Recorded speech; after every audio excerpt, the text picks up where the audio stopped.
a short yardage scenario. Brett Birch goes in motion. It's the freshman Reynolds. He is stopped dead in his tracks as Penn Trafford comes up massive defensively. That's Haynes on the tackle for loss. Live from our Seton Hill University studios, this is Westmoreland on the Gridiron on the Westmoreland Sports Network. Here's your host, Sean Meyers. Welcome into another edition of Westmoreland on the Gridiron each and every Wednesday, 7 p.m. right here on WSN. 7, as Dan Flickinger Is this indicates. backwards? 5. You guys get the picture. Yeah, 7 fingers means that's the time that we come on each and every Wednesday. So make sure you set that reminder on your calendars. We have a big show to get to. And Flick, it's kind of crazy to think that we are now beginning the stretch run, the final 3 weeks of the regular season. We'll look ahead to week 7's preview. But first, we'll get to the Week 6 recap with the scores and the top performers, the plays of the week, and a couple of good interviews. Marko Thomas of Greensburg Central Catholic, the Centurions rolling, and Caden DiCaprio of the Burrell Buccaneers, who had a big performance on the ground. So I mentioned that we're nearing the stretch run already, getting a good idea of maybe what teams will be postseason bound, which teams might be on the outside looking in. I think we now know decisively one team that's going to control its destiny, the Penn Trafford Warriors, because they had one of the biggest victories of the entire week, knocking off the Gateway Gators 15-10. It was an old school feel, low scoring, just 2 total touchdowns. Really an enjoyable game to broadcast. And what we saw from the Warriors is much what we've seen all year. Struggling to throw the football, but they can run it, play some great defense, and above anything else, play great special teams. Yeah, what a hard-nosed victory it was for Penn Trafford in that game. Defensively, you go up against a kid like Brad Birch, who everybody knows about, athletic. He can run a little bit. He can certainly throw the football, and he did make a couple of good passes, especially on their touchdown drive. But other than that, I thought Penn Trafford did a great job of pressuring him. It's exactly what they needed to do. John Ruane said that before the game, and that's exactly what they did. They tried to get him off his game, and I think they were able to do that. And Sean, I wouldn't say that Penn Trafford was great throwing the football, but I thought they were better. And I think that's the biggest thing right now, and what John Ruane, all he can ask for is for them to make progress. And I feel like Penn Trafford's playing better football right now than they did at the beginning of the year. I know it was only a 5-point win, but it was to be able to shut down Gateway for the most part the way that they did, I think shows progress. And I think that there were some big passes made in that game, from Carter Green. So I think there is progress being made through the passing game. John Ruane steadfastly says that he has confidence that if they need to throw the football, they're going to be able to do it when it matters. And again, I thought we saw a little bit of that on Friday, some progress. But man, is there any tougher runners in the WPIAL? Maybe as tough, but tougher than Carter Green and Cade Yakimelli. I mean, there were some hard yards out there on Friday night, and they got them. And they do it in different ways because Yakimelli's now over 200 pounds. He has a massive lower body. He's really worked hard in the weight room. Not that Carter Green hasn't, but he's more diminutive, but just how hard he runs, you wouldn't know his size watching him out there on the field. So they do a great job. And I think the guy who did the best job of all is their kicker, Nate Schlesinger. He is just incredible in how he impacts the game, usually kicking off into the end zone, but he had 2 field goals as well on Friday. Yeah, he was one of our Player of the Week nominees. And, I mean, you look at his stats, you say, 2 field goals and an extra point. But they were huge in that game because if it doesn't happen, if they don't get those 2 field goals, then they lose the football game to Gateway. So he did an amazing job again. And what a weapon for a coach to be able to send out a kicker and know you're going to get 3 points 9.5 times out of 10. And it was interesting, Sean. John Ruane told you before the game that he has confidence in Schlesinger 55 yards and in. And John, if he says it, he means it. I mean, that's pretty impressive. I don't think they want it to come to that, right? But ultimately, if they need to, we've seen guys like Justin Tucker in the NFL. A kicker can win you a game in a situation like that in the closing seconds if need be. The other thing that really stands out about this game is how the 5A classification is set up. Is that all of these teams played 5 non-conference games, and now they're about halfway through the conference slate. They've played just 2 games, but Penn Trafford is alone in first place at 2-0, and then there's a logjam: Gateway, Greater Latrobe, Franklin Regional, Woodland Hills, all 1-1, Connellsville area 0-2. So what this means is Penn Trafford, barring what would be a pretty surprising upset, should be able to go undefeated and then potentially get a really good seed in 5A where it's going to be very competitive, and getting that higher seed could certainly pay off. Yeah, and that's why that win against Gateway was large. You got Connellsville this week. Penn Trafford should be able to take care of business there. Franklin Regional, and then you go up against a Latrobe team at Latrobe that has caused some issues for Penn Trafford in the past, and this is a Wildcats team that I think is better than in years past. So, that might be a game where Latrobe can hang in there for a while and see what happens. But let's put it this way, it sets up really well now for Penn Trafford to get that victory. And that's a big win, too, over Gateway for confidence. And again, I see this Penn Trafford team continuing to get better, and maybe they're peaking at the right time. And they get bragging rights with the bell. Of course. Yeah, how could I not mention that? That's what we should have mentioned first. Absolutely. That was certainly the most important thing, the bell. Well, something that was important in Class 4A was Greensburg-Salem's big-time showdown, but unfortunately for the Golden Lions, they came up short against Armstrong. Final score 33-16 in favor of the Riverhawks. And really, that's a tough setback because we mentioned in 5A you don't have a lot of opportunity to make up ground. Well, Greensburg-Salem won its first 2 conference games, but now dropping a couple in a row. They're sitting at 2-2, 2 games behind Hampton, so probably not going to be able to catch the Talbots. Remember, Hampton won pretty decisively in the head-to-head, and now they're behind Armstrong, which is 3-1. So then you have Indiana area, and you have Plum also in the mix at 2-2, and a pretty good Highlands team at 1-3. What it all means is that it's going to be Greensburg-Salem needing to play its best football down the stretch. They weren't able to really give themselves much of a cushion over the past 2 weeks, so it'll probably come down to the final weeks in terms of getting into the playoffs and then trying to position themselves. Yeah, and they hope they can bounce back this week against the Mars team that's just 1-6. They did win last week 14-13 against Knock, but it's crazy to say Mars is struggling, right? It is, isn't it? It's weird because, when we were preparing for the show, I was looking at their record. I didn't even realize that they were only 1-6. But when you look at Greensburg-Salem, they handled York pretty easily, 34-13. You never know what can happen in an individual game, all about matchups and that type of thing. But I was kind of disappointed with the way the Golden Lions played last week, to be honest with you, Sean. They go off a 4-game winning streak, and they go up against Hampton in one of the biggest games for Greensburg-Salem in a little while, I guess, if you don't include the 700th win there against Knock last year. And you're thinking they would fare a little bit better against Hampton. As we mentioned last week on the show, they were really run all over, but Hampton's a really good team, so you're thinking, okay, still a talented Greensburg-Salem team. They're going to get at it against Armstrong, and their defense, again, didn't play very well.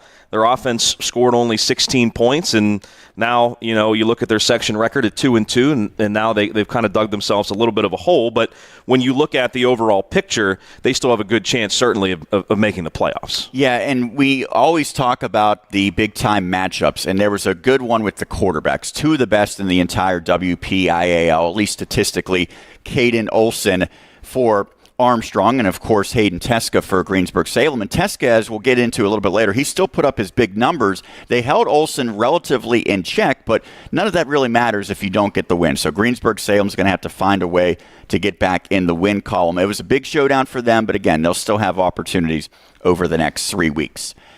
Unfortunately, there might not be as many easy opportunities for Kiski area. And before we went on the air, Flick, we were talking about this, how crazy this could be that the Cavaliers win their first 5 games. It was going back to, I think, 1986, the last time they got up to a start like that. They lose a narrow one to North Hills in their conference opener. And then somewhat of a surprising outcome is they lose to Fox Chapel 35-21. So the Foxes go to 4-3. Kiski still at 5-2. But the real number that matters, they are 0-2, and with just 3 games remaining in the conference, they should beat Shaler, although it's an improved Titans team. But then you look at their other opponents, Pine Richland and Penn Hills. They're probably going to have to upset one of those teams to get into the playoffs. It is really crazy to think when you look at the standings and taking the conference record out of it, when you look at their overall record at 5-2, they actually have the best record in the Northeast Conference. But they're 0-2 where it really matters in conference play. And I didn't even realize, again, until we did prep work for the show, that they actually are going to have a really tough time making it into the playoffs. As you mentioned, Sean, they should beat Shaler, but to beat Pine Richland or Penn Hills or both, I mean, that's going to be extremely difficult for them. They're going to need some help, I think, if they want to get in. And again, it's just... it's so weird talking about a 5-2 team at this stage of the season, saying that the odds of them getting into the playoffs might not be great. Yeah, and it was surprising as well that they gave up 35 points because they have won games because of their defense. The most that they allowed previously was 27 points against Greater Latrobe. That came in a victory. Even in their loss the prior week to North Hills, they gave up just 14 points. So that was a rare blip. And they were winning that game against Fox Chapel at one point, 21-14. They gave up 21 unanswered points to end the game. And as you mentioned, looking down at the scores on Friday, I was shocked to see that they gave up 35 points because they've been so good defensively all year. And I like a lot of what the WPIAL has done, especially with the non-conference schedule. It's been terrific this year. But one thing that I think maybe we'll have to reconsider in the future is you play 10 games, you only get 5 in the conference, and they all come down the stretch. Is that enough of a sample size? It's only half of your season, but that determines whether you get into the playoffs or not. And unfortunately for the Cavaliers, they let a couple winnable games slip away. It'll be a tough task for them now to try to get into the postseason. Lastly, to me, last week was just crazy because you look at all of the games that were supposed to happen that did not as a result of either forfeits or deemed no contest. We also had a number of games that were suspended Friday and resumed Saturday. That's a rarity as well.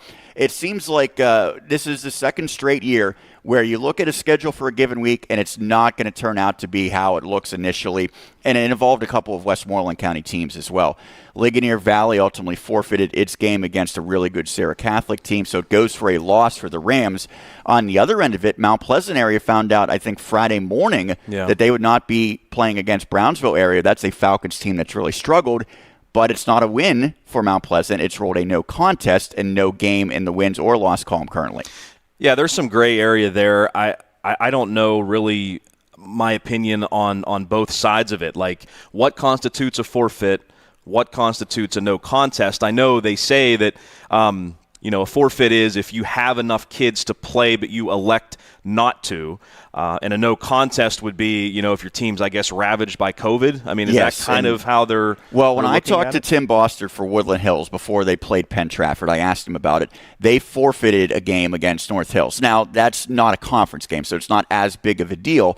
But I believe he said they had 14 players who would have been available. Because the other ones had COVID restrictions. They maybe didn't have COVID or even direct exposure, but because of the rules in place. And they forfeited. Yes, they forfeited the game, that's what I don't even though there was what he said was 14 players available. And he said even if all 14 played, it doesn't fit. We didn't have all the positions needed and things of that nature. Well, we talked a couple of weeks ago about Norwin forfeiting against Seneca Valley earlier this year. They had enough kids, but Mike Burrell said we're not putting a freshman in there against a senior, and that's a safety issue, I think, for these young kids to get in there against these huge, basically grown men. That sounds very similar to the Ligonier Valley reasoning. Yeah, so that becomes a safety issue.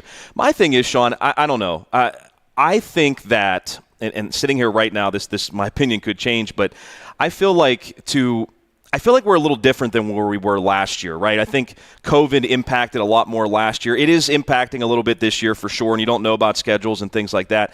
But I almost feel like if you don't have enough kids to play, no matter the reason, it should be a forfeit. Because now you have Mount Pleasant. Now, I talked with Chris Brunson, the athletic director there. He doesn't think that no contest is going to hurt them in the long run if they continue winning. But it could. And there's no doubt that the Vikings would have been heavily favored. Exactly. In that game. That's a win. I mean, let's be honest. That's a win. Brownsville, I think, has scored 1 touchdown all season. So, in my opinion, it's terrible to have a team forfeit when it's not their fault, that kind of thing. But I feel like that takes out the gray area. I don't know. That's just my opinion right now. I just feel like whether it's COVID or whether it's COVID and injuries or a small roster size or whatever, I feel like, you should probably have to forfeit regardless. And we've seen that with the Monte Christian a couple of times this year, and they're obviously a much smaller school, so we understand that. Seton LaSalle, I believe, was in the same boat. But ultimately, the question becomes, if it's not COVID-related, year after year as we continue to move forward, are we going to see this happening more often? It's a slippery slope, as they say. Where the roster size is not that great, and you see, okay, maybe we're going against an opponent that we don't have much of a chance. Do we want to put 14 kids out there? And then there's talk of Do you have more co-ops? There's some states that go to playing, I think, 8-on-8 or 9-on-9 football for some of the smaller classifications. So that's not quite in the conversation yet, but it could certainly get there if this continues to happen. Yeah, I agree. And I just hate seeing teams I understand. I feel for the teams that, again, don't have a lot of kids or have a lot of injuries and all those things. But if that's the case, then you should have to forfeit. I mean, it is what it is. You should have to forfeit. If you have the kids to play, then go play. I mean, it's your decision. That's fine. But, I feel for those teams, but I also feel for the teams like a Mount Pleasant that's going to get a victory there that's important. And no chance to reschedule when it comes that late. Yeah, there's no chance at all. I mean, that's the difference between obviously football and really any other sport. Yeah, they find out Friday morning. They have about a 1%. Well, that's true too. Yeah, you find out that chance. late. There's really no chance. Yeah, exactly. And so certainly, that's something that we hope we don't see. And the other thing for us is, as broadcasters, you never want to have a game suspended on a Friday night and have to come back Saturday morning at 10 a.m. That happened. That almost happened with Norwin last week in North Allegheny. Dave Franzak, who carries some mail around town, that's his actual job.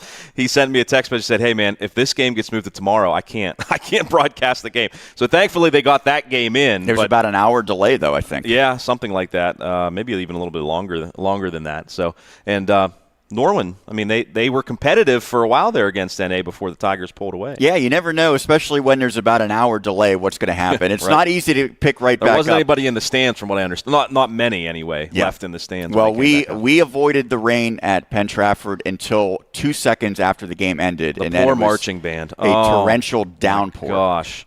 Literally, game ends, boom, skies open up, marching band goes out there, and I give them a ton of credit because they just kept performing right through it. Yeah, absolutely. So hats off to them and everyone who was able to brave the elements. We've had pretty good weather for most of the year. Hopefully that continues this week and beyond. That's the biggest takeaways from Week 6 of the WPIAL football season. We'll take a break. When we come back, we'll run down all of the scores around Westmoreland County, as well as the top performers. And a little bit later, plays of the week. Marko Thomas, the head coach of Greensburg Central Catholic, Caden DiCaprio of the Burrell Buccaneers, and a look ahead to Week 7. That's as we continue right here on Westmoreland on the Gridiron.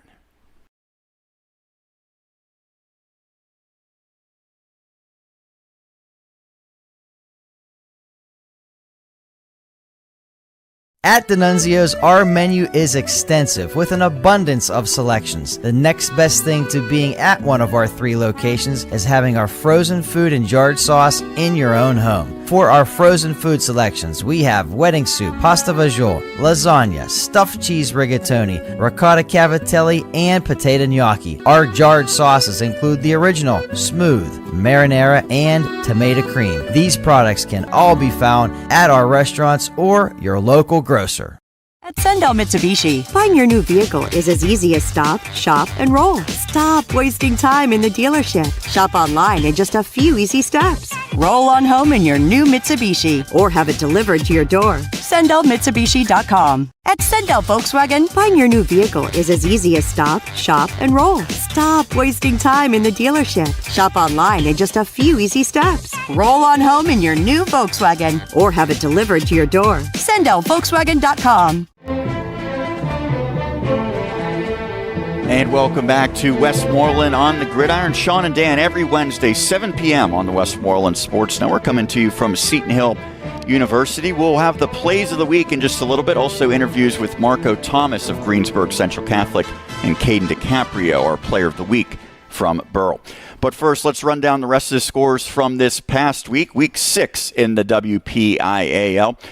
And we mentioned a couple of these. Here's the ones you can go back and watch if you're interested. On our broadcasts are always archived on Westmoreland Sports Network. The Baldwin Highlanders come to Westmoreland County and score a 28-0 victory against Hempfield area. You can go back and watch that one.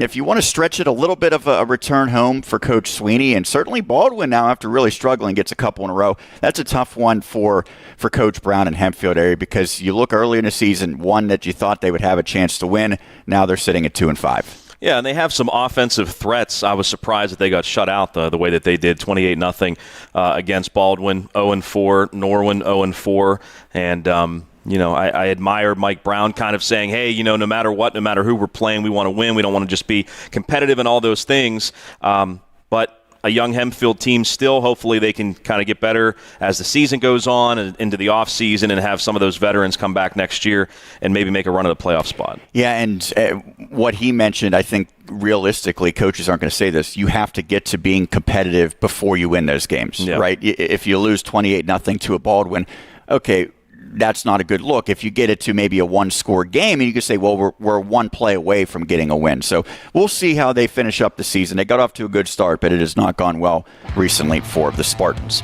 Another game that we mentioned, we talked about it already, Penn Trafford 15, Gateway 10. So the Warriors now improved to 5-2 on the season. You can also go back and watch Woodland Hills 37, Franklin Regional 21. As the Wolverines win for the first time since week 0. They're now 2-5. Franklin Regional 2-5. That's a tough loss for the Panthers because you figure, okay, 4 teams get in. It probably comes down to Greater Latrobe, Woodland Hills, and Franklin Regional. Well, now with that win, certainly the Wolverines in a good spot. And now the Panthers probably looking at a win-and-you're-in type scenario already here upcoming this week. Also, around Westmoreland County, North Allegheny 42, Norwin 24. We talked about that one. You can go back and listen to it. It was a good showing for the Knights, but ultimately they were not able to pull it out on the road. Valley gets its first victory of the season as the Vikings win 32-14 over Dairy Area. You can go back and listen to that one. It'll be well represented in our plays of the week. Congratulations to Coach Muzzy Colosmo for getting his team their first victory.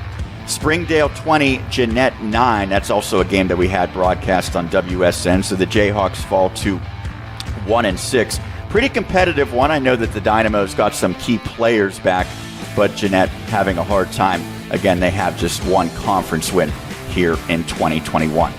Greater Latrobe bounces back 55-13, knocking off Connellsville. For the Wildcats, they are now at 3-4. The Falcons remain winless at 0-7. And a big takeaway from this one, Flick, I was surprised to see that Bobby Fetter was back at quarterback. I did not expect him back quite yet. We knew that he'd be back at some point during the regular season. He comes back. Drake Clayton, after missing the Gateway game, he was back. So really, offensively, they have all the pieces. Looked like they were clicking. However, they committed 5 turnovers. So they realized, okay, they did it and got away with rusty, it against, some things, some rust they got to knock off. But, yeah, I had a little bit of an inside scoop, but I didn't want to let the cat out of the bag. But I was talking with Coach Molnar, one of the assistant coaches for Latrobe, and before one of the Latrobe soccer games, I guess this was been last week before the game, and I said, how close is Fetter coming back? And he was like, oh, he's close. He should be ready to go. And I said, for this week? And he said, yeah. All right, well, that's great. So he kind of got his feet wet and certainly has some big games coming up. Yeah, 5 turnovers, but you mentioned it's good to get him back before the biggest games because you don't want to come back and jump right in. You can commit those turnovers, to be frank, against Connellsville, but, maybe not against Penn Trafford or Franklin Regional. Yeah, absolutely. Bell Vernon area remains the only undefeated team in Westmoreland County. The Leopards, they had a tough one against Ringgold, but ultimately prevailed 35-14. I think that one is closer than many people anticipated, especially early. Southmoreland gets a victory 35-7 over the York Cougars.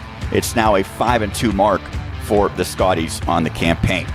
The Burrell Buccaneers join the Valley Vikings in getting their first win, and this one is a surprising one as they knock off Deer Lakes 28-24. That was a Lancers team that had won 3 straight and was sitting in first place, so congratulations to Coach Liotta, and we're going to hear from the star. Yeah, the workhorse. 41 carries in that game for Caden DiCaprio, 3 touchdowns.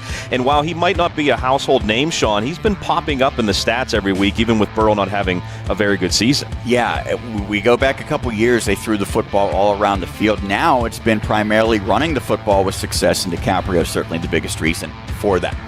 Greensburg Central Catholic, how about this score? 66-0 over Riverview. And I believe I saw that game actually was stopped before its conclusion. So it could have been even more lopsided.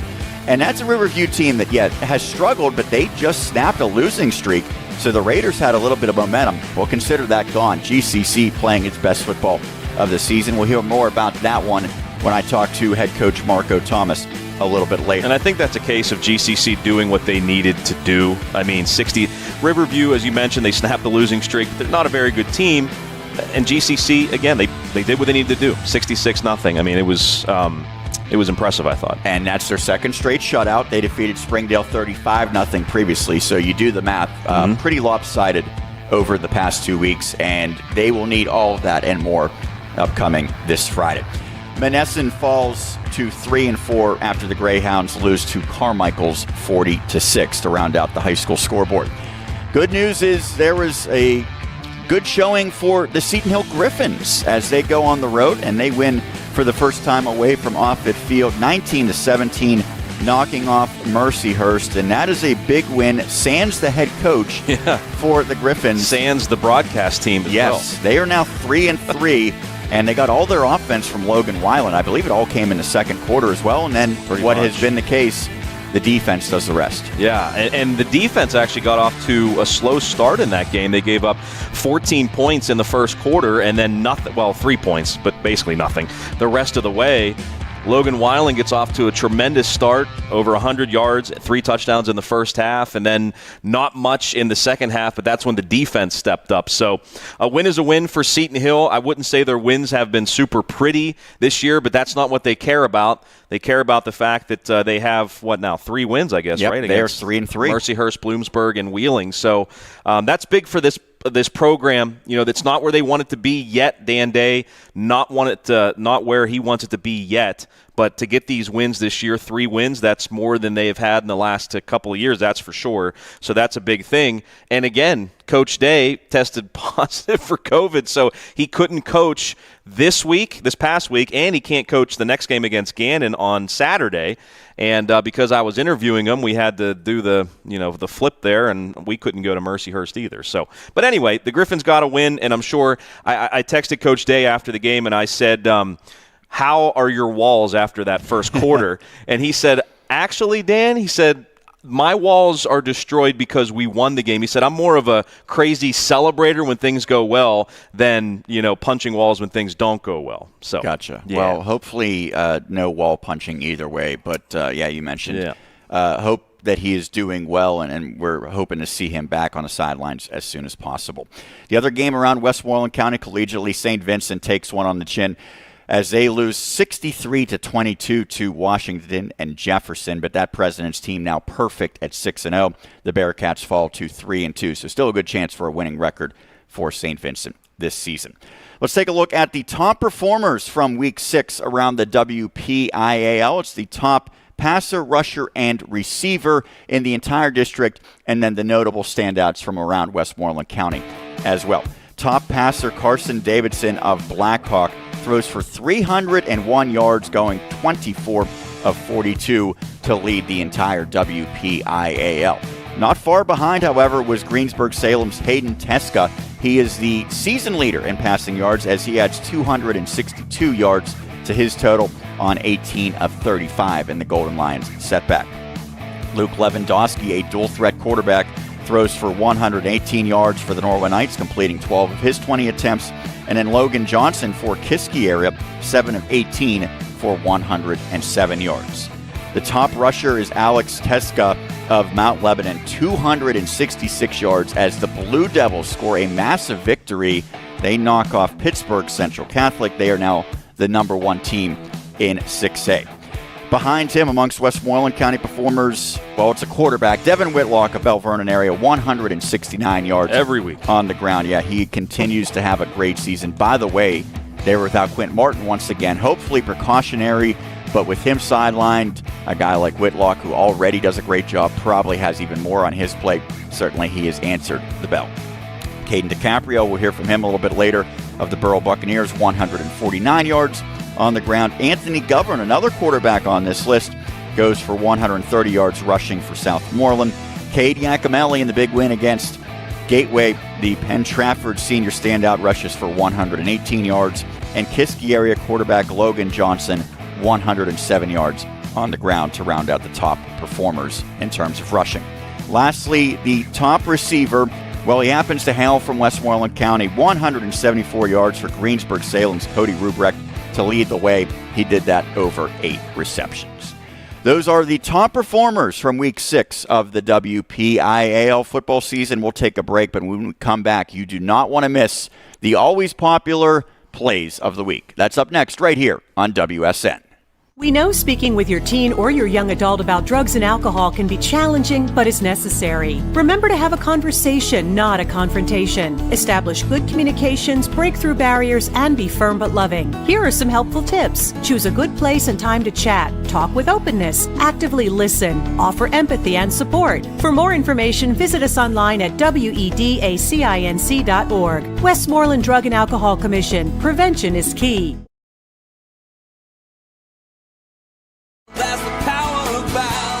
You're always on the winning team with Bowser Chevrolet of Monroeville and Bowser Chevrolet Chippewa. Visit BowserChevrolet.com 24 hours a day, 7 days a week, and get the power of Bowser in your hands. With the new Chevy vehicles arriving weekly, reserve yours now at Bowser Chevrolet. See the full lineup of Chevy cars, trucks, and SUVs at BowserChevrolet.com. Bowser Chevrolet, where the power of Bowser is yours.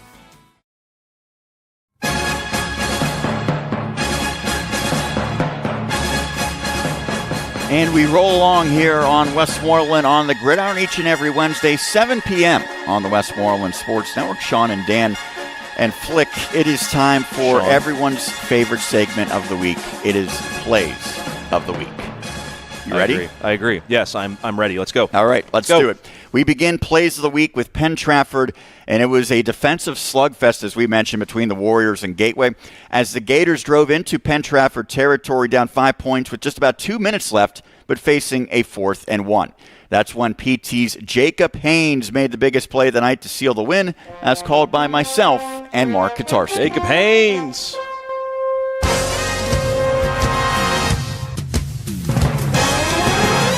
In a short yardage scenario. Red Birch goes in motion. It's the freshman Reynolds. He is stopped dead in his tracks as Penn Trafford comes up massive defensively. That's Haynes on the tackle for loss. John Ruane said that's one of our unsung heroes. Jacob Haynes comes up with maybe the biggest tackle of the season. So what you didn't see, Sean, is the play before he made a huge play, and I think that actually might have even been more impressive. But the play that we just saw, that was the one that iced the game for Penn Trafford. 2 plays in a row for Jacob Haynes getting in the backfield and making a big play, blowing it up. What a game and what a finish for him. And that's why you need to be tuning in every Wednesday, because you heard me talk to Coach Ruane, and I said, who are your unsung heroes? Yes. And he mentioned Haynes, and that's a guy that he's not a starter typically. He doesn't put up big stats, but he's making an impact on offense and especially on defense. And to win a game like that, sometimes we know Yakimelli and Green are going to do what they do, Ochendowski, but you need someone else to step up, and this time it was Haynes. And I think you saw in the video, Cade, maybe you didn't notice, but he was so happy for him. And anytime that we talk to Cade, he always deflects everything that we try to tell him how great he is. And he's like, "No, it's my offensive line. It's this, it's that. It's not me." Just a great kid, and a great leader. And to see Haynes do what he did, man, you got to feel great for the kid. And we will hear his name a bunch during baseball season as well. He's a good one for Coach Dan Miller there with the Warriors. We continue Plays of the Week with Franklin Regional, and although the Panthers ultimately lost their game against Woodland Hills, FR had its share of big plays, including one that opened the scoring when Caden Smith darted 79 yards to put the Panthers in front in the opening quarter, as detailed by the iconic Jonathan Whaley.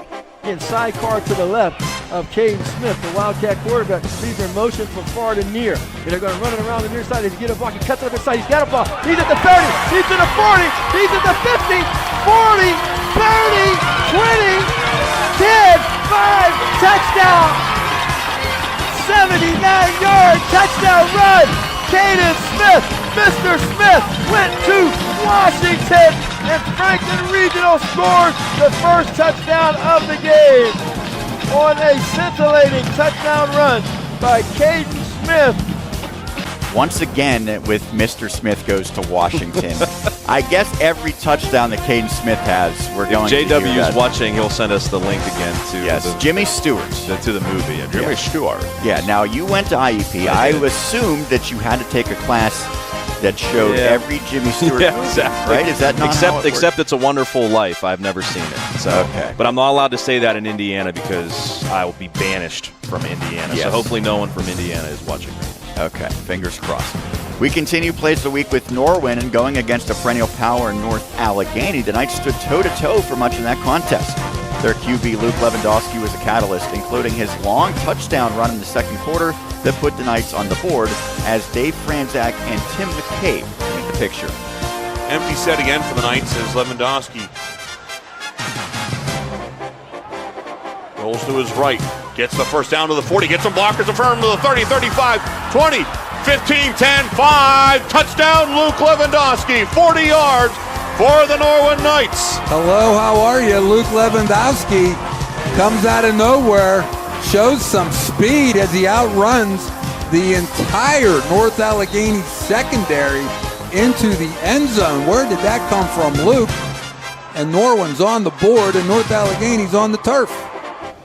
Norwin stayed competitive last week against NA for the most part. Sean, I thought that was, some progress, and Luke Lewandowski's having himself a nice season. Yeah, really impressed by the first-year starter at quarterback, and it does seem like every year there's one game where the Knights play really well against a good team. Central Catholic last year, this year North Allegheny, unfortunately for them, unable to get over the hump. We continue plays of the week with Derry area, and although the Trojans failed to capture their first win against Valley, they did hold their first lead of the season. That came when freshman Damari Robinson found pay dirt in the opening quarter, as detailed by John Flickinger and special guest Brett Miller. Who?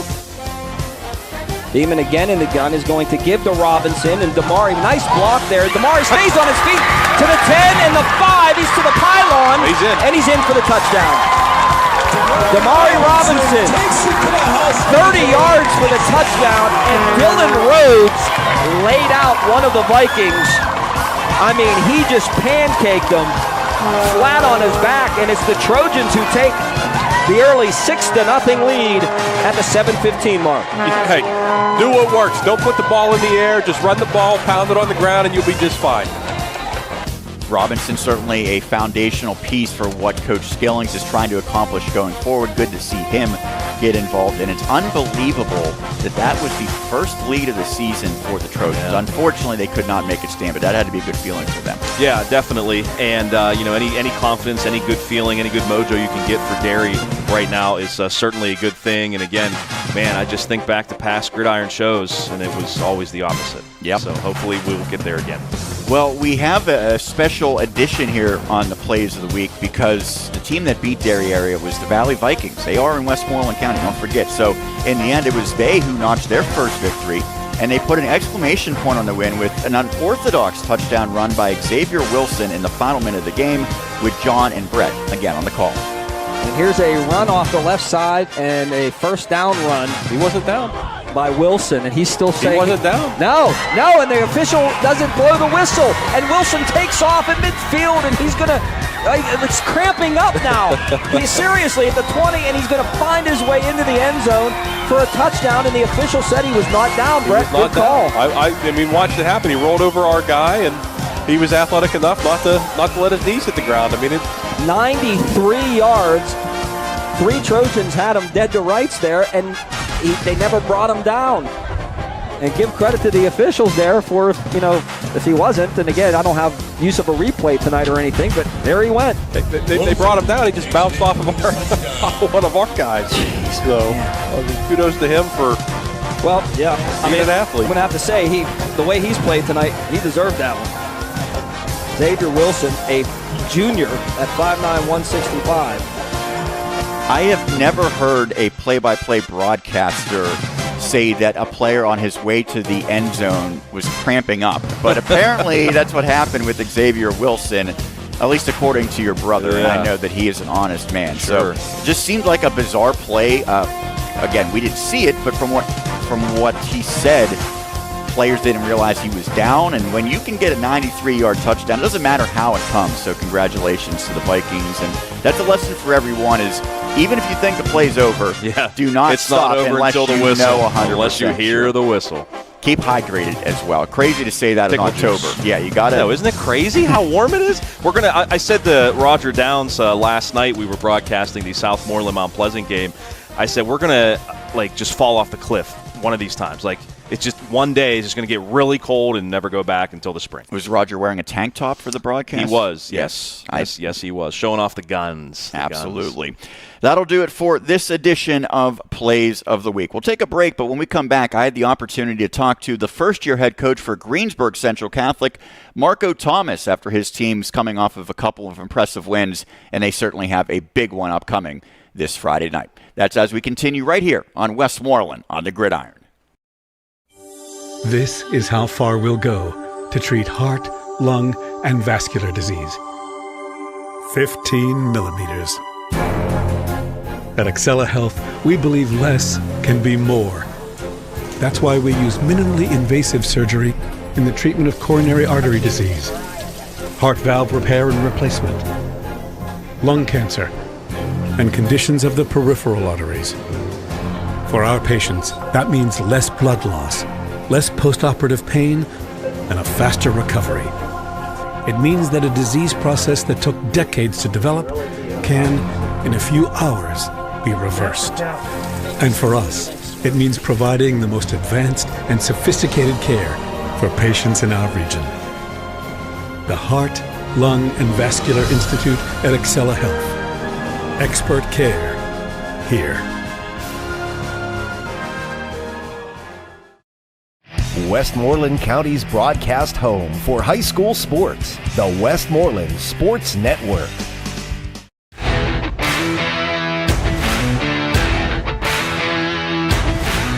We continue here on Westmoreland on the Gridiron. Sean Meyers joined by the first-year head coach for Greensburg Central Catholic, Marko Thomas.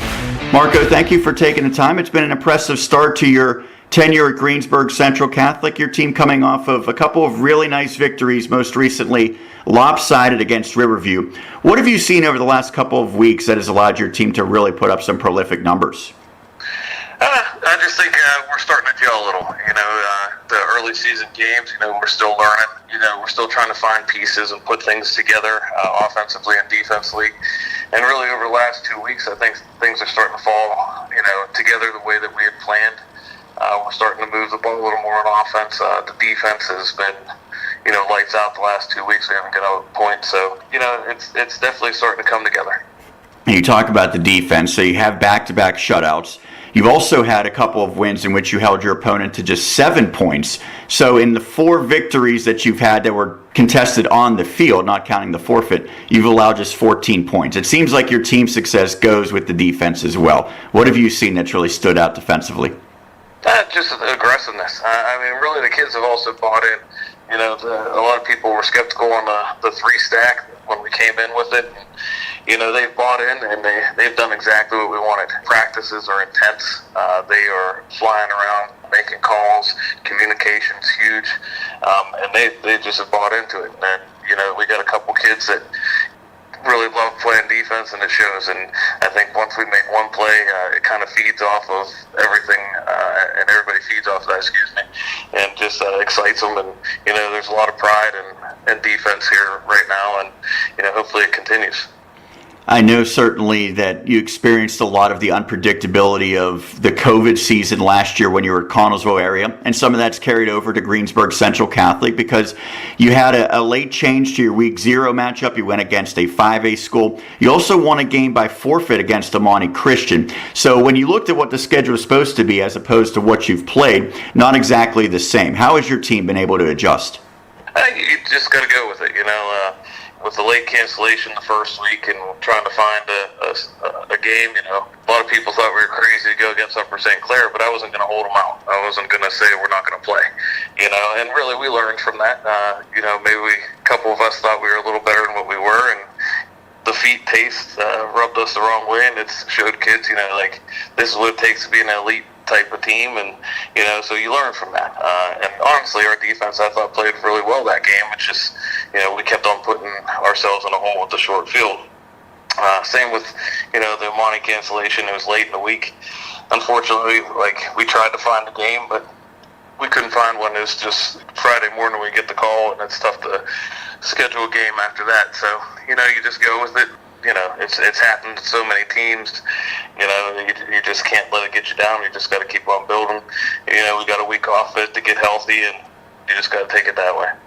And you mentioned you had that week off to get healthy, but you also had a week away from football, and then when you came back, it was at Bishop Canevin for a Saturday night game, and you end up coming up short 20-14. That was probably a pretty discouraging loss, but what did your team take away from that setback?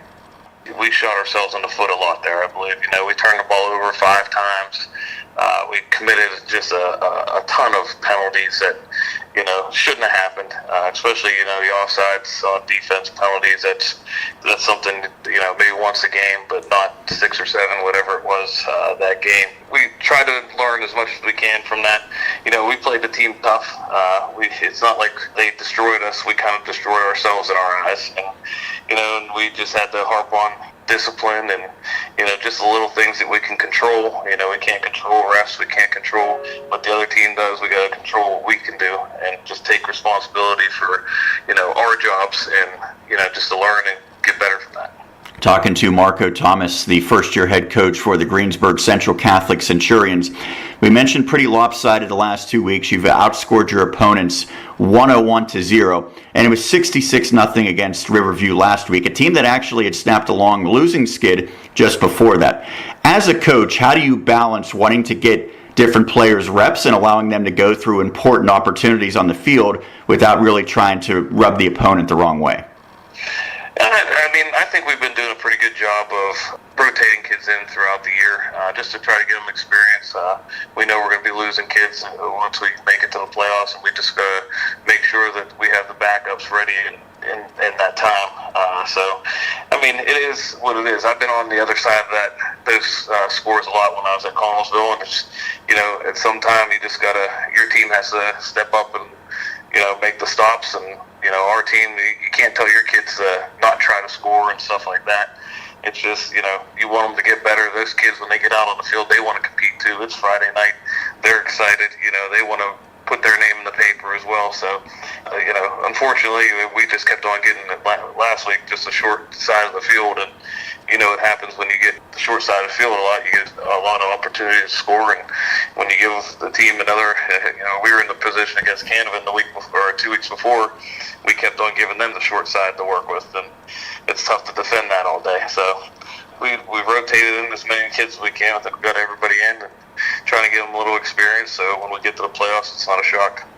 Talking about rotating, well, you've done that, at least in certain games, at the quarterback position. Tyree Turner, the sophomore, seems like he's sort of taken the lion's share recently, but we saw a lot of Nate DeLugos, the junior, earlier in the season as well. What have you seen from those two in their competition?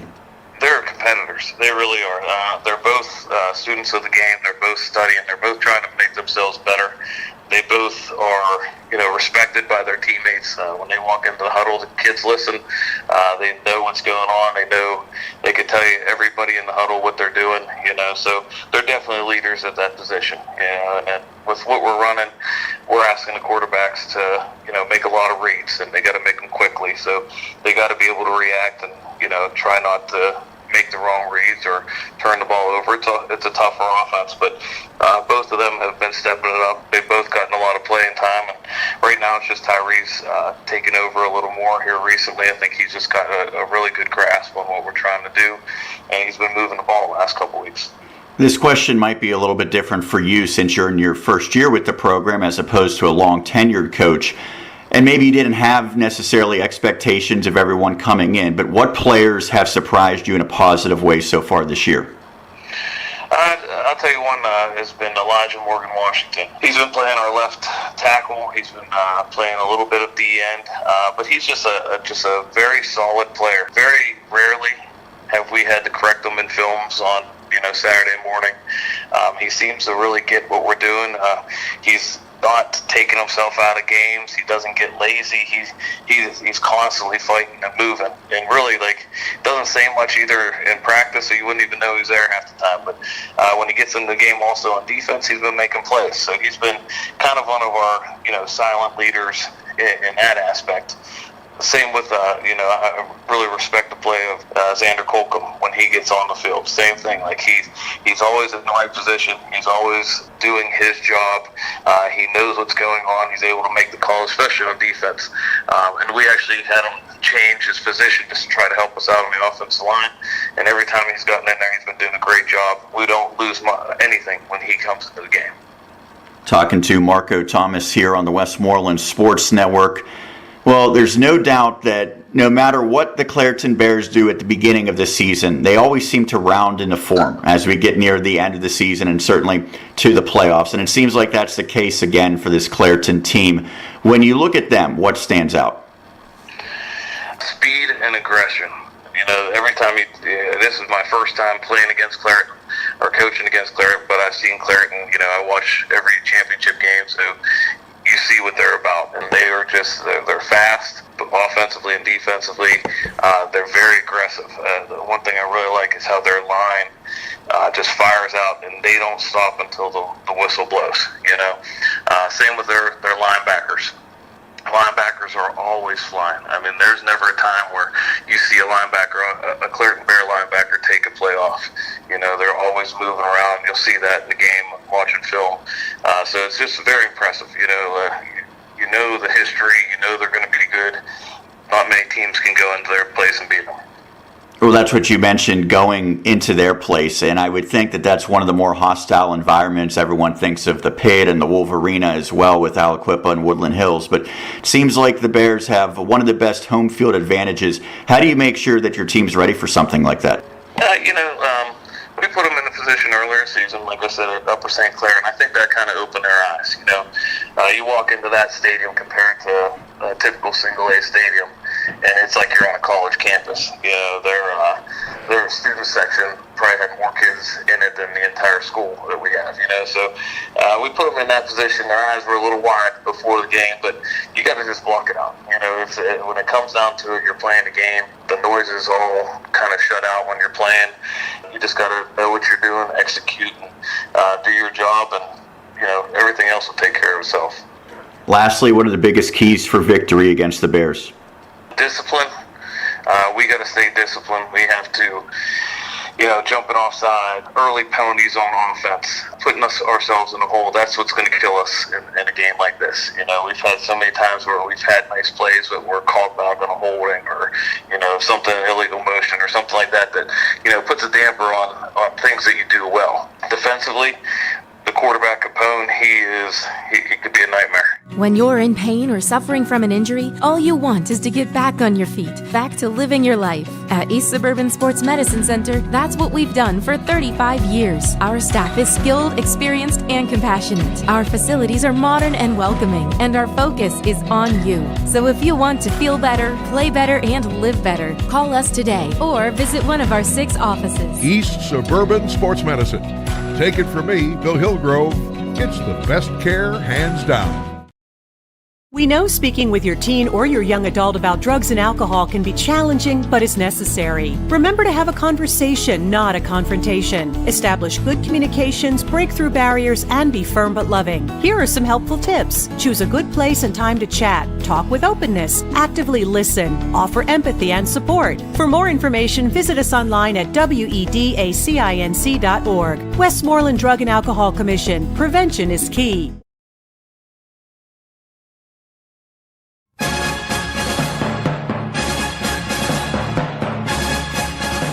And we thank Marko for taking the time. He's a guy that we've known over the years, even though he was the head coach at Connellsville area. He was an assistant for many years at different schools across Westmoreland County. Had a great career at Penn Trafford. Good to see him having success. And I like the kind of what he said about the different guys that stepped up and how the pieces had to come together, because this was all new. A new head coach and so many new players coming in that he realized it wasn't going to work right away. And they started against a 5A team in Upper St. Clair, but it seems like they're rounding into form. They will certainly need to be at their best against the Bears this Friday. Well, that's one interview, but we'll have another one upcoming with Caden DiCaprio of the Burrell Buccaneers, because, Flick, he was our player of the week. He absolutely was. We had over 1,000 votes total for our 4 candidates, and Caden won out. We mentioned earlier, 41 carries, 149 yards, 3 touchdowns. Burrell's first win of the season, that coming against Deer Lakes last week, 28-24. But when the voting first started, it was neck and neck between Caden and Cody Rubrecht. Cody obviously had a great game as well, despite a losing effort. 8 catches, 174 yards, and a touchdown, as Sean mentioned earlier. We talked about Nate Schlesinger's contributions, 42 and 36-yard field goals against Gateway. And then, of course, Devin Whitlock, my gosh. Every week he could be on here and pretty much is. 169 yards, 4 touchdowns in the Leopards' win over Ringgold, in which they kind of had to pull away at the end of it. So don't forget, when we post the voting on our social media, on Twitter and on Facebook, you simply click on the link, and then you can vote for who you think should be Player of the Week. You can only win Player of the Week once during the season. And I think I mentioned on last week's show that we sent a plea out to the coaches and the statisticians to please let us know. If you want to nominate somebody, go ahead and do that. And I actually got an email on Saturday from the statistician for Latrobe, and he nominated Drake Clayton. And I'm looking at it. Little I said, did he know. Yeah, well, of course, knowing me with my brain spinning, at first I thought, wow, he had a great week. He's definitely going to be nominated. I said, wait a second. I think he won the first week of the season. Yeah, he's had a couple of games over 200 yards rushing. Yes, and so unfortunately, we included Drake on our Westmoreland County Stars on our Friday Night Lights page, but we couldn't include him in a Player of the Week. But we still want to mention him because he had a big week, but you can only win once per season. And shout out to the AK Valley, the Alley-Kiski Valley, because we've had the Kiski Area Cavaliers win, and now we have the Burrell Buccaneers. And I believe now the task is up to, I think it's the Mon Valley is where Bell Vernon technically, that area. Yeah, so that area. they need to pick it up because they've had, obviously you mentioned Devin Whitlock and Jetico, and I believe Quentin Martin has been on there as well. So they need to get one of their players voted in as the Player of the Week upcoming. And shout out to our good friend Mark Kasanowitz, who we know through wrestling, but he's also an assistant coach for Burrell football. So shout out to him. Yeah, first win of the season has to feel good for that team. At Sunbelt Mitsubishi, buying your new vehicle is as easy as stop, shop, and roll. Stop wasting time in the dealership. Shop online in just a few easy steps. Roll on home in your new Mitsubishi or have it delivered to your door. SundeltMitsubishi.com. At Sendel Volkswagen, buying your new vehicle is as easy as stop, shop, and roll. Stop wasting time in the dealership. Shop online in just a few easy steps. Roll on home in your new Volkswagen or have it delivered to your door. SendelVolkswagen.com.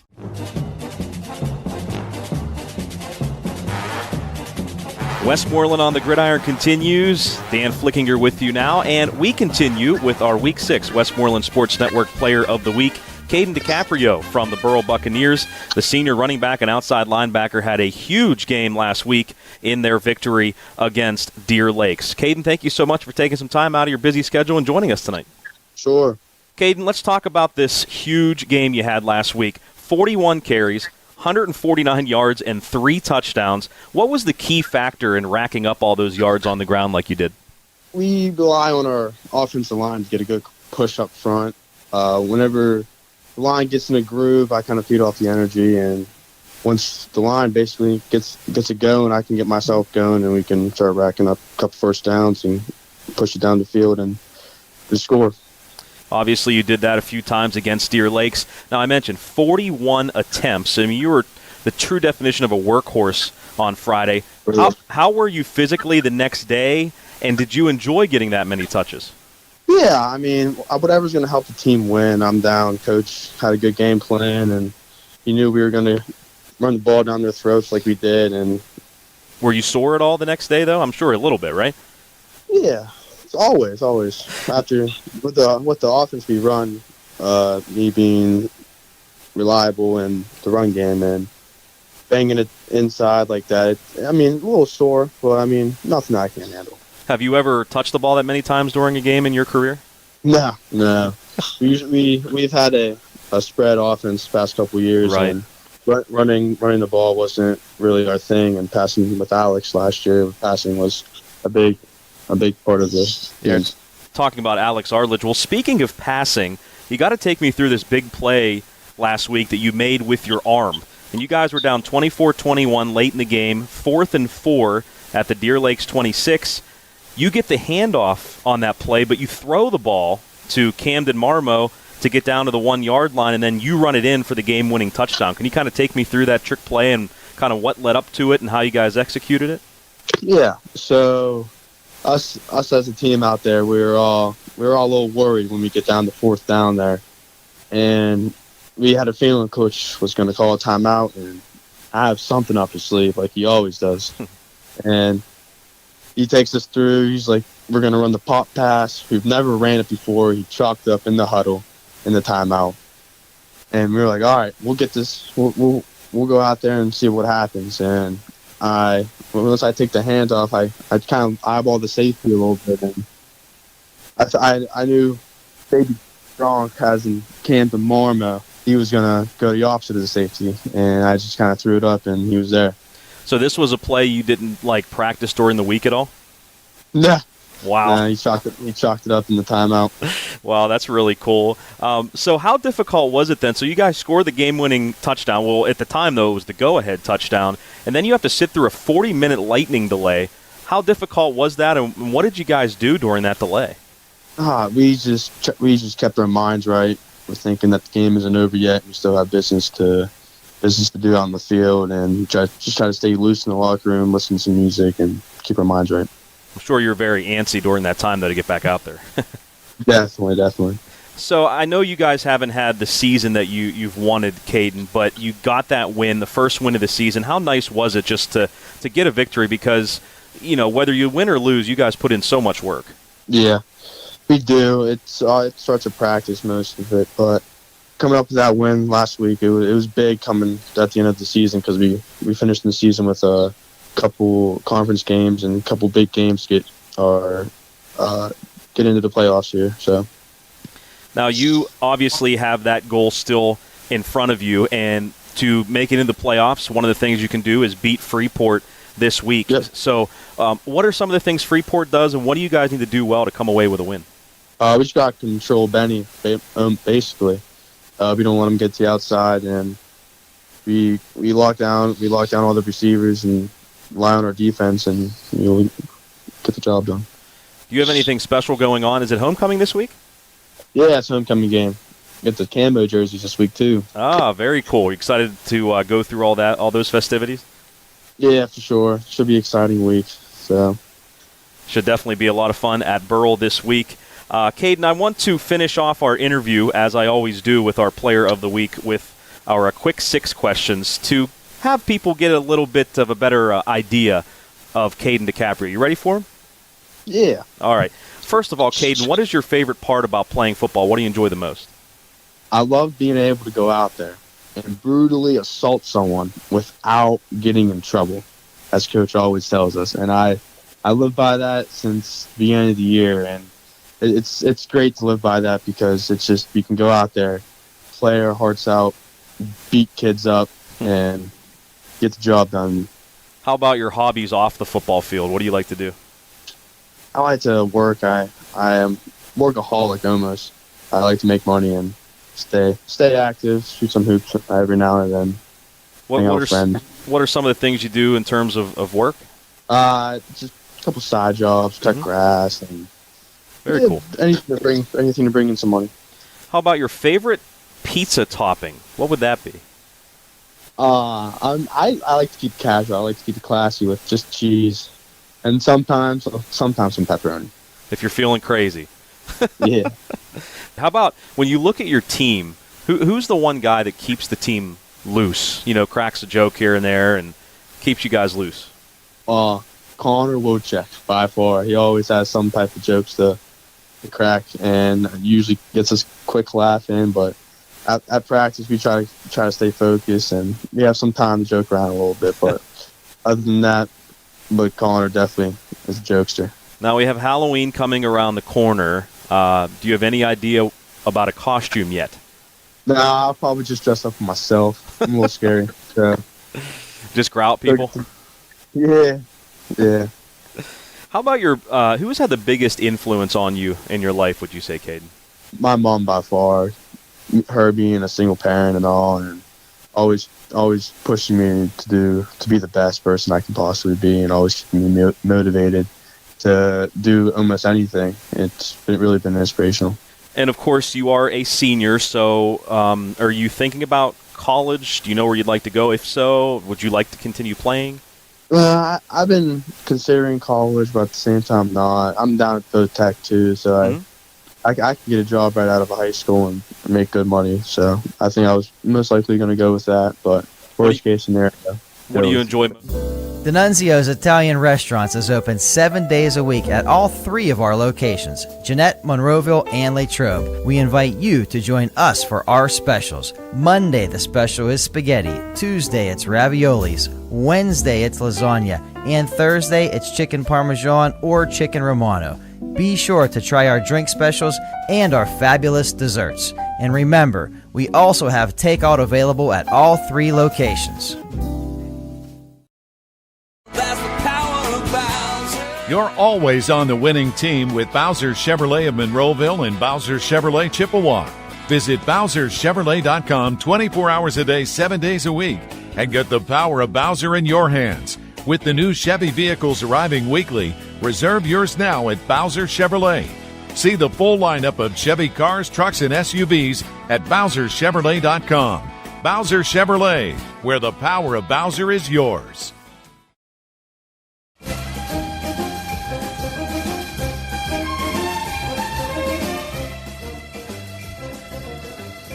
Welcome back to Westmoreland on the Gridiron. We thank Caden DiCaprio, the running back for the Burrell Buccaneers, for taking the time to talk to us as our player of the week. Let's now look ahead at Week 7. And again, it is worth repeating that there are only 3 games remaining in the regular season. So everyone at this point of the year, they realize how much all these mean. Not many teams have clinched playoff berths yet, but it's starting to get to the point where you need to win those games if you want to be playing November football, as Jason Marko, the head coach for the Wildcats, says. Let's take a look at the games. We will have broadcasts. First, we will have 3 video broadcasts, including Mount Lebanon at Norwin. That will be a tough one for the Knights. This is a Mount Lebanon team. If you get a chance, you want to watch them. They might be the team to beat in 6A and maybe the best team in all of the WPIAL. And they have a coach who's done it time and time again, and Coach Palco.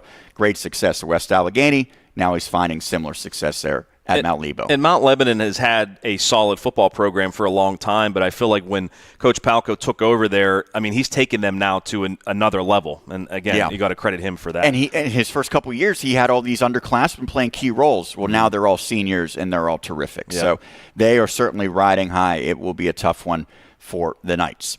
This will be a big test for Mount Pleasant area. Remember, they did not play a week ago. We'll see if that benefits them or maybe is a detriment, as they will travel to play at Elizabeth Forward. That's a video broadcast going against EF. And we know last year at home, the Vikings were awfully close, but I think they lost by 2 points to the Warriors. Now they'll try to get this one on the road, and this will have major playoff implications as well. Yeah, it's a huge, huge game for Mount Pleasant, especially after the no contest last week. And I mentioned, I talked with Chris Brunson. He said, hey, if we keep winning, that no contest isn't going to hurt us.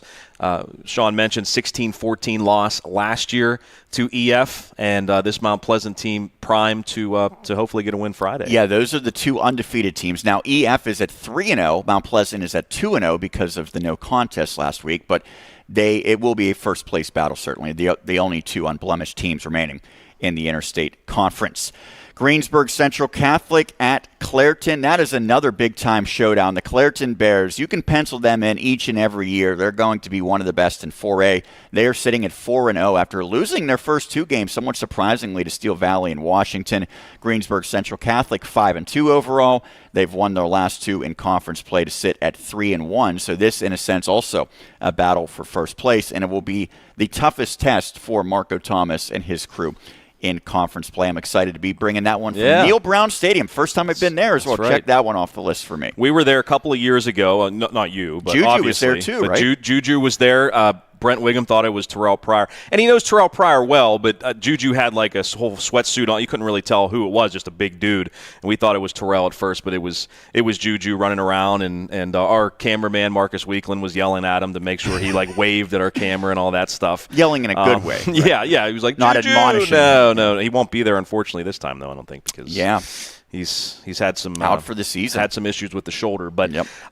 you have to say this is one of the biggest games for GCC in recent memory, right? I mean, or the biggest in recent memory. I mean, I think they have a legitimate opportunity to win this game against Clairton, and you couldn't say that the last few years for sure. Well, they really struggled last year, and that was surprising. Back in 2019, when the Centurions got into the playoffs, they were competitive against the Bears, but it was a team that was not at full strength for Clairton earlier in the season. So I think now this will be a very significant test and a litmus test as well for GCC.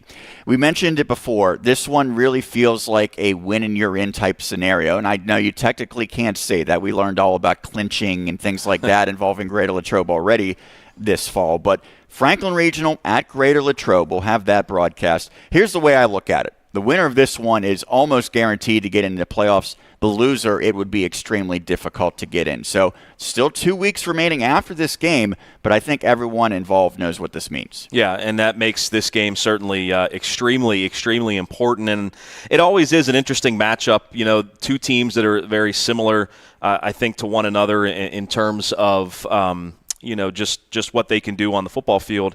Latrobe 1-1 right now, Franklin Regional 1-1, but again, it comes down to who they have to still play. Both teams still have to play Penn Trafford, so obviously that's going to be a difficult matchup. And Franklin has Gateway still, and that's the last game of the year for them. So it comes down to really this game to talk about a playoff spot, and so it should be a lot of fun at Memorial Stadium. And the other broadcast, we will have Dairy Area at East Allegheny, a chance for our old pal Dom Pecora once again to get in the win. I asked my brother if they were going to do the Dom Pecora or Dom's Pizza player of the game for like East Allegheny, and he just laughed. Okay. I don't know. Maybe we'll give him a free pizza. Yeah, we'll see. We do that for PT, by the way, for those that don't know.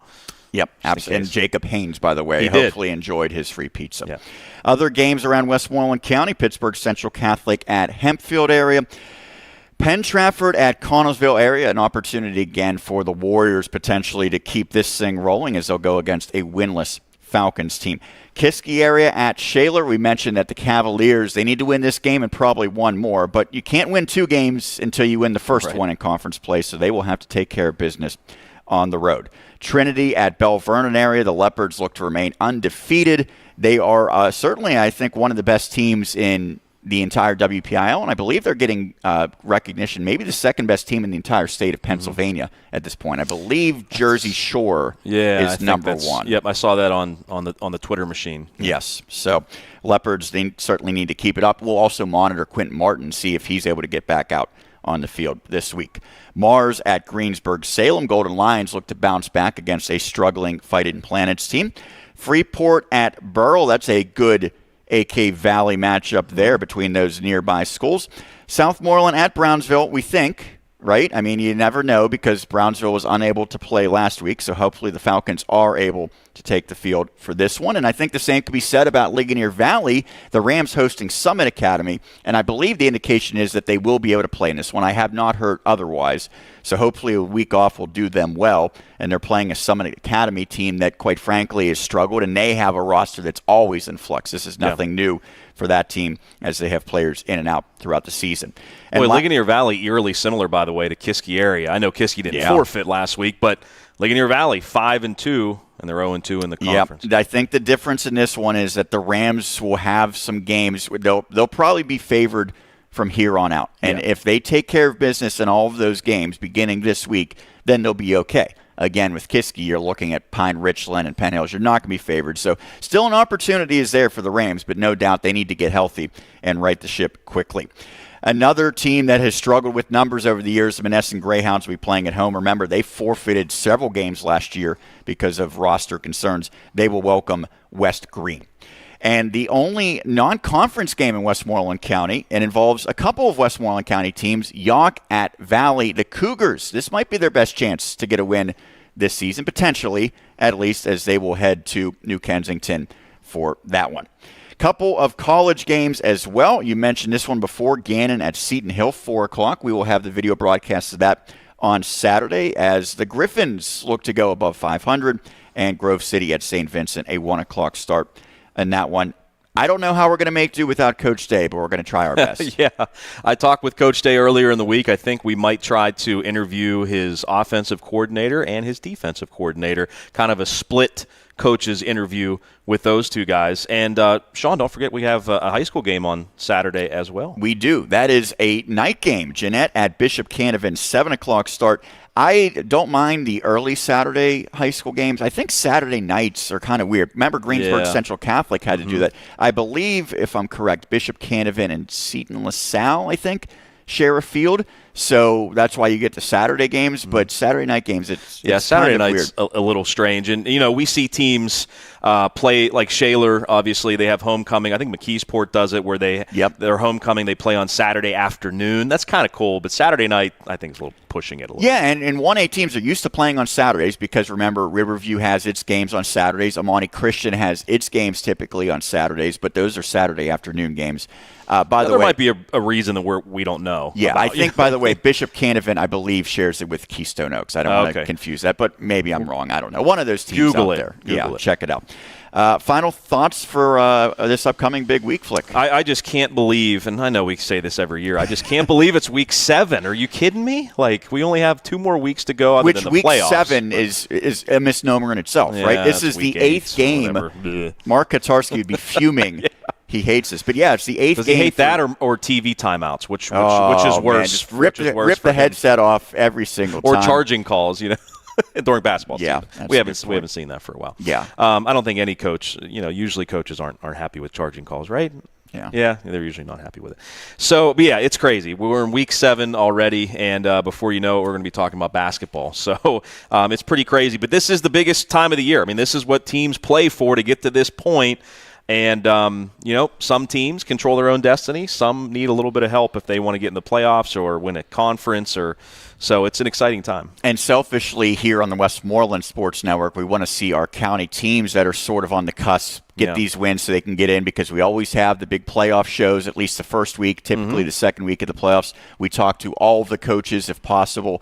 So we don't want 4 or 5 coaches. We want double-digit numbers. That's right. We want this show to be 5 hours long. Let's go, baby. We need more teams in there. Absolutely. That's upcoming in a few weeks. But for now, we will put a bow on this one for Westmoreland on the Gridiron. Remember, each and every Wednesday, 7 p.m., set a reminder. I want to thank our great interviewees, Marko Thomas, the head coach for Greensburg Central Catholic, and the Burrell Buccaneers, Caden DiCaprio. For Dan Flickinger, Sean Meyers saying thank you so much for tuning in. We'll catch you next week right here on Westmoreland on the Gridiron. Good night.